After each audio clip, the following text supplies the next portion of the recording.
गुरुजी प्रणाम। जय सियाराम।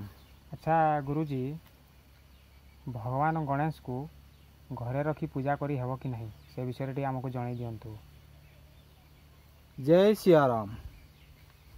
देखो ये हूँ गोटे जानिबा कथा बा शिखिबा कथा समस्त जेहेतु आमे समस्ते ठाकुर को पूजा पाठ करुचे, दैनंदिन जीवन में ठाकुर को जेहेतु आम पूजा पाठ कर आसुचु बा आग को करवा, तेणु बहु जन मनरे गोटे प्रश्न आसे जे से प्रश्नटी हूँ गणेश मूर्ति को आमे घरे रखी पारिबा कि नाही, किंबा घरे रखी पूजा करी पारिबा कि नाही, एटा जानिबा कथा। ठीक अच्छे, तो प्रथमे आमको जानिबा को पड़िबो जे ये जो गणेश ठाकुर किए अटंती बा तांकर परिचय कौन।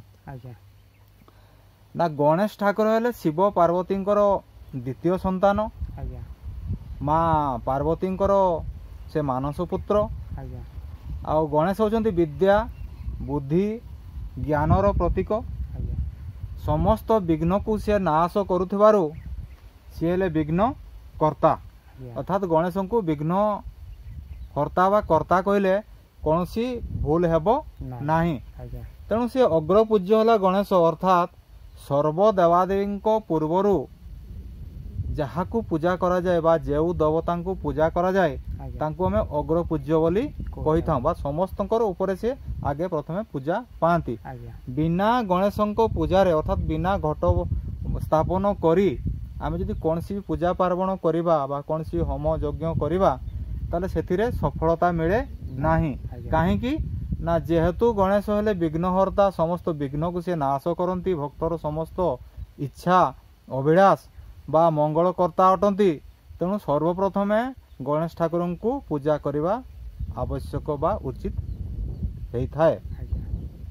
तेबे जो विघ्नहर्ता गणेश आमे केमिति ताकू घरे रखी पूजा करी पारिबा बा गणेशंकर प्रकार भेद कौन आसतु टिके आमे जानिबा। ताहले ए जो सिद्धिदाता हेले जो गणेश जे समस्त विघ्न को नाश करती, समस्त दुख को विनाश करती, भक्त मानू समस्त कार्य मंगल रिद्धि सिद्धि प्रदान करती, धन जन गोपलक्ष्मी प्रदान रे जो गणेशंकर भूमिका यथेष्ट आवश्यक रही। तेणु देखिए कौन सी भी पूजा, लक्ष्मी पूजा देखिए गणेश लक्ष्मी को पूजा आराधना करा जाए, धनस्तर पूजा भी देखिए गणेश लक्ष्मी कुबेर को पूजा आराधना करा जाए। तेबे ये जो गणेशंकर प्रकार भेद अनुसार भगवान गणेश को दुई प्रकार भेदरे पूजा करा जाए। ना गोटे हूँ कौन ना गोटे हूँ पूजा गणेश, आ द्वितीयटी हूँ कौन ना वास्तु गणेश। तेबे पूजा गणेश कौन जो मंदिर रे आमे बा पूजा घरे रखी जो गणेश ठाकुर को आमे पूजा करि थाउ सी हेला हमर पूजा गणेश। आउ जणे गणेश अछंती जो गणेश की से वास्तु शास्त्र मत अनुसार ताकू वास्तु गणेश भी कहा जाई थाए, बा वास्तु गणेश को घरे रखी पूजा आराधना कले घरर समस्त विघ्न बाधा अमंगल विनाश होता है, शत्रु माने विनाश होता, समस्त कार्य मंगल बा इष्ट सिद्धि होता है। तेबे आमे जानिबा केमती को गणेश को घरे रखी पूजा करिबा आउ को गणेश को मंदिर रखी पूजा करिबा। जय सियाराम। जय श्री राम।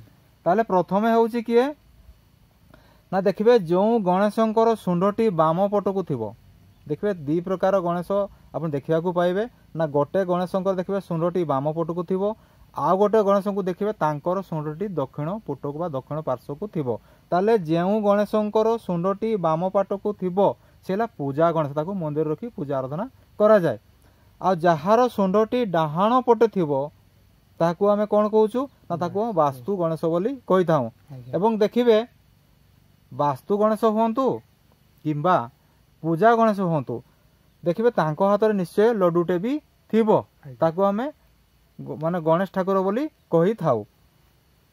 तबे आमे वर्तमान चिंता करबा जे गणेशंकर जदि आमे वास्तु गणेश को घर भीतर रखिबा ताले गणेशंकर मुखटी केउ पटू को हेबा शास्त्र मत अनुसार विधान रही।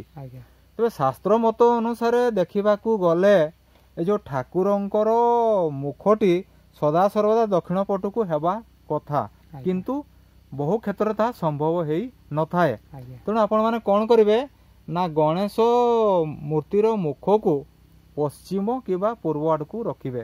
ନା କାହିଁକି, ଯଦି ଆପଣଙ୍କ ଘର ବନ୍ଧର ଭିତର ପଟେ ଆପଣ ଗଣେଶଙ୍କୁ ରଖୁଛନ୍ତି, ବାସ୍ତୁ ଗଣେଶକୁ ରଖୁଛନ୍ତି, ତେବେ ଆପଣ ଯେତେବେଳେ ଘରୁ ବାହାରକୁ ଯିବେ ତାହେଲେ ସେଇ ବାସ୍ତୁ ଗଣେଶଙ୍କୁ ପ୍ରଣିପାତ କରି ଘରୁ ବାହାରି ଯିବେ। ଆପଣଙ୍କର ସମସ୍ତ କାର୍ଯ୍ୟରେ ସିଦ୍ଧି ଲାଭ ହେବ ବା ହେଇଥାଏ।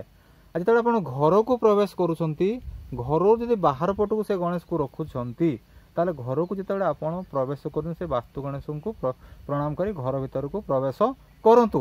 କଲେ ନିଜ ସହିତ ନିଜ ପରିବାରର କଲ୍ୟାଣ ସାଧନ ହେଇଥାଏ।